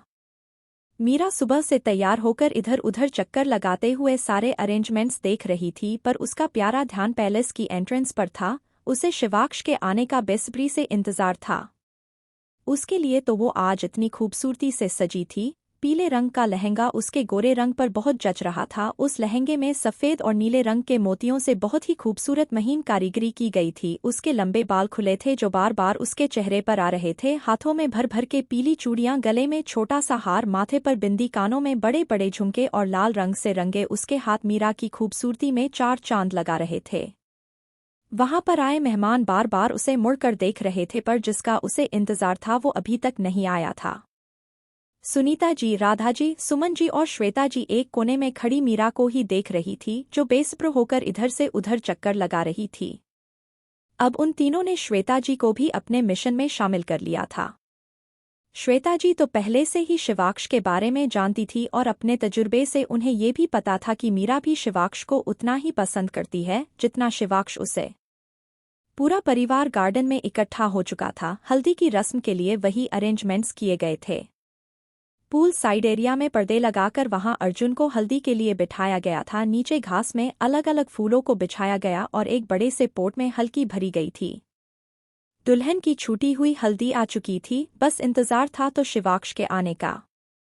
तभी गेट पर 4-5 गाड़ियां एक साथ आकर रुकी। ड्राइवर उतरा और बीच वाली कार का गेट खोला जिसमें से शिवाक्ष अपने ब्लेजर के बटन बंद करते हुए बाहर आया और सीधा गार्डन की तरफ चल दिया। उसने इस वक्त ब्लैक बिजनेस सूट पहन रखा था। ट्रैवल की वजह से उसके बाल थोड़े मैसी थे जो उसे बहुत बहुत हैंडसम दिखा रहा थे। शिवाक्ष को देख मीरा को ऐसा लग रहा था जैसे उसने उसे बहुत सालों बाद देखा हो। शिवाक्ष को अपनी तरफ आता देख मीरा की धड़कनें तेज हो गई, पर शिवाक्ष उसे क्रॉस कर दादी के पास चला गया। मीरा ने कब से जो सांस रोक रखी थी वो छोड़ी और मुड़कर शिवाक्ष को देखने लगी जो दादी से आशीर्वाद ले रहा था। शिव, जल्दी जाओ बेटा, तैयार होकर आओ, मुहूर्त का टाइम निकाला जा रहा है, सुनीता जी ने कहा। मीरा बेटा जाओ, आज के फंक्शन के लिए शिवाक्ष के कपड़े पड़े हैं, मेरे रूम में उसे दे दो, सुनीता जी ने मीरा से कहा और राधा जी कुछ बात करने लग गई। बेचारी मीरा ना भी नहीं कह पाई और शिवाक्ष के आगे आगे चलने लगी। श्वेता जी ने उन्हें जाता देख राधा जी के सामने आइविंग कर दी। मीरा आगे आगे चल रही थी और शिवाक्ष उसके पीछे। अभी तक उनके बीच कोई बात नहीं हुई थी। मीरा शिवाक्ष की नज़रों की तपिश अपने ऊपर महसूस कर सकती थी, पर उसने पीछे मुड़ देखने की हिम्मत नहीं करी, बस नर्वसनेस के कारण अपने हाथ आपस में रगड़ रही थी। सीढ़ियों से चढ़ जब वो दोनों ऊपर आए तब शिवाक्ष ने एक नज़र अपने आगे चल रही मीरा को देखा और अपना हाथ बढ़ा उसे कमर से पकड़ पास वाली दीवार से लगा दिया। उसकी इस हरकत के कारण मीरा की सांसें अटक गई। वो हैरान परेशान खड़ी उसे देख रही थी। इससे पहले कि वो कुछ सोच समझ पाती, शिवाक्ष ने उसके मुलायम होठों पर कब्जा कर लिया। आई उसे पैशनेटली किस करने लगा। मीरा को कुछ समझ नहीं आया, पर शिवाक्ष की इस हरकत से उसकी आंखें बड़ी हो गई। शिवाक्ष उसके होठों पर अपनी जीभ फिराते हुए उसके मुंह को खोलने की कोशिश कर रहा था, पर मीरा अपना मुंह खोलने को रेडी ही नहीं थी। शिवाक्ष ने धीरे से मीरा की कमर पर चिमटी काटी और मीरा ने आह डॉट के साथ अपना मुंह खोल दिया। शिवाक्ष उसकी गर्दन में अपना हाथ डाल किस को और डिपेंड करते हुए उसका मुंह एक्सप्लोर करने लगा। उसका एक हाथ लगातार मीरा की खुली कमर को सहला रहा था और मीरा को अपने शरीर में झुरझुरी छूटती महसूस हो रही थी। शिवाक्ष ने उसकी जीभ को अपने मुंह में लेकर सक किया, तब मीरा को लगा जैसे उसके पैरों ने साथ छोड़ दिया है और वो खड़ी ही नहीं रह पाएगी। उसने कसकर शिवाक्ष के कंधों को पकड़ लिया। अब शिवाक्ष उसे फ्रेंच किस कर रहा था और मीरा मदहोश हो रही थी। शिवाक्ष उसे किस करते हुए ही धीरे से बुदबुदाया, I missed you butterfly so much. उसकी बात सुन मीरा के पेट में गुदगुदी होने लगी। वो भी शिवाक्ष से कहना चाहती थी कि उसने भी उसे बहुत याद किया, पर शिवाक्ष उसके होठों को छोड़ ही नहीं रहा था। वक्त के साथ उसकी किस और डीप होती जा रही थी। लगभग 10 मिनट के बाद जब उसे लगा कि मीरा सांस नहीं ले पाएगी, तब उसने उसके निचले होठों को सक करते हुए छोड़ दिया। मीरा उसके छोड़ते ही निढाल होकर उसके कंधे पर सिर टिकाए गहरी गहरी सांसें लेने लगी और शिवाक्ष उसके बालों में अपना चेहरा छुपा उसकी महक को अपने अंदर भरने लगा और एक हाथ से उसकी पीठ सहलाने लगा। थोड़ी देर बाद जब मीरा की सांसें नॉर्मल हुई, तब उसने अपना सिर उठाकर शिवाक्ष को देख, जिसकी आंखों में मदहोशी छाई हुई थी। उसे देख मीरा को अपने शरीर में करंट दौड़ता हुआ महसूस हुआ। उसने तेजी से पलके फड़फड़ाते हुए अपना सिर झुका लिया। शर्म से उसके गाल लाल हो गए थे और उसके थरथराते होठ शिवाक्ष को एक बार फिर अपना काबू खोने पर मजबूर कर रहे थे। उसने मीरा की कमर पर अपनी पकड़ कसते हुए उसके चीन को ऊपर उठाया और एक बार फिर उसके लाल पंखुड़ियों जैसे मुलायम लाल होठों पर अपने होठ रख दिए। वो उसे किस कर ही रहा था कि जोर से कुछ गिरने की आवाज़ आई और मीरा चौंक कर शिवाक्ष से थोड़ा दूर हो गई। पर शिवाक्ष ने उसे छोड़ा नहीं और अपनी गुस्से भरी आंखें लिए सामने खड़े इंसान को देखने लगा। क्या विवान खड़ी करेगा शिवाक्ष और मीरा की कहानी में कोई मुश्किल? कौन है अक्षिता और क्या महसूस करता है अंश उसके लिए? आखिर कौन था जिसने शिवाक्ष और मीरा को किस करते हुए देखा था? क्या शिवाक्ष और मीरा के बारे में सभी घरवालों को पता चल जाएगा?